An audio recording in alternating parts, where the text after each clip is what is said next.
और बढ़ते आगे कहते हैं, जब शासन के खिलाफ युवाओं का गुस्सा फूटता है तो आक्रोश की चिंगारी विद्रोह के रूप में दिखाई देती है। एक और देश जिसका जिक्र हम करने जा रहे हैं, ईरान में इस वक्त हालात कुछ ऐसे ही है। नेपाल के बाद ईरान भी जनजी क्रांति की आग में झुलस रहा है और शहर शहर विरोध की आवाज बुलंद है। ईरान के supreme leader Ayatollah Ali Khamenei के खिलाफ लोगों का गुस्सा चरम पर है और बढ़ती महंगाई और आर्थिक बदहाली ने लोगों के अंदर विद्रोह की ज्वाला भड़का दी है। 28 दिसंबर को शुरू हुए विद्रोह प्रदर्शन यानी कि जो विरोध प्रदर्शन है, ईरान के 20 से ज्यादा शहरों में फैल चुका है। ये शुरू होता है तेहरान से, लेकिन चारों तरफ फैल गया पूरे देश में। हालात इस कदर बेकाबू हो गए हैं कि सुरक्षा बलों के लिए संभालना मुश्किल हो गया।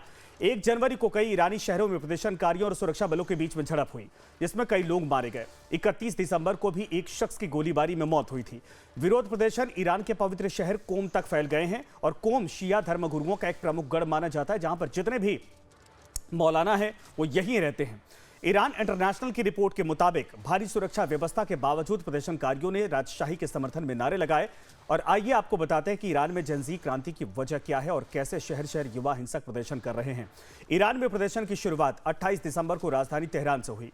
महंगाई और आर्थिक बदहाली के खिलाफ ग्रैंड बाजार में कारोबारियों ने हड़ताल के साथ समर्थन किया, लेकिन 29 दिसंबर को विरोध प्रदर्शन करने की जो तस्वीरें आई कई शहरों से आई हैं। इस दौरान पुलिस और प्रदर्शनकारियों के बीच में झड़प देखने को मिली और 30 दिसंबर को यूनिवर्सिटी छात्र भी इस प्रदर्शन में शामिल हो गए और आंदोलन ने उग्र रूप ले लिया। 31 दिसंबर को हिंसा 21 राज्यों में फैल गई और हजारों लोग सड़कों पर उतर गए।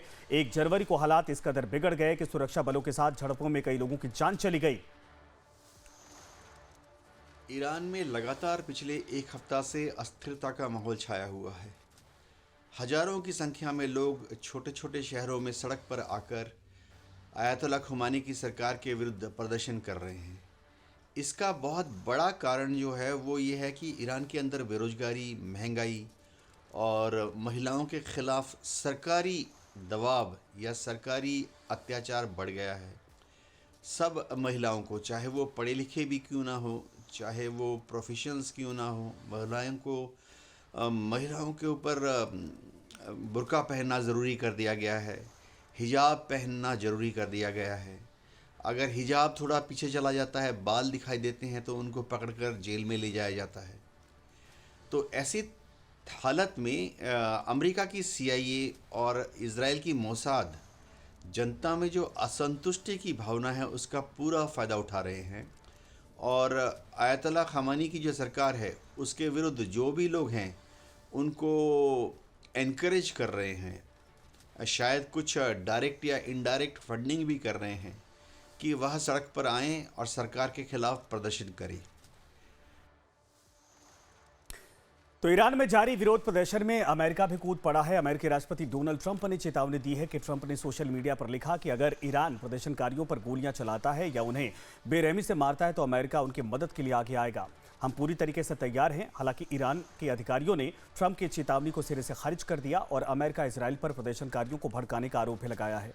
ईरान के सर्वोच्च राष्ट्रीय सुरक्षा परिषद के सचिव अली लारिजानी ने चेतावनी दी है कि अमेरिकी दखल ईरान को अस्थिर कर देगा और इससे पहले अमेरिका ईरान के सैन्य ठिकानों और परमाणु सुविधाओं पर हमले कर चुका है।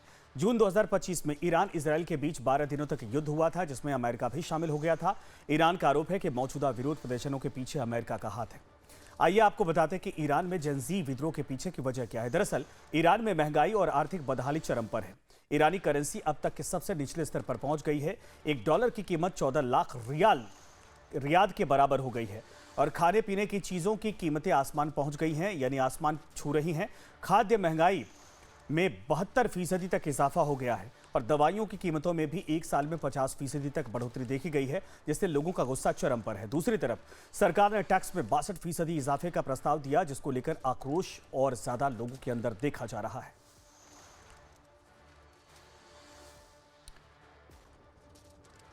ईरान की सरकार को कोई ख़ास फ़र्क पड़ेगा नहीं, क्योंकि फ़िलहाल ईरानियन रेवोल्यूशनरी गार्ड यानी IRG अयातुल्लाह खामेनी की सरकार के साथ मजबूती से खड़ी है। इसी तरह से ईरान के राष्ट्रपति पेजेश्किन, जो कि एक नरम विचारधारा के हैं, पढ़े लिखे हैं, मॉडरेट हैं, वो भी अभी तक अयातुल्लाह खामेनी के साथ खड़े हैं। और अब आज का कोट ऑफ द डे है कि धर्म के नाम पर कट्टरता को बढ़ावा देना किसी भी देश की सामाजिक व्यवस्था का विनाश कर सकता है और ये दुनिया ने देखा भी है। तो खबरों का सिलसिला आगे भी लगातार जारी रहेगा, बने रहिए हमारे साथ।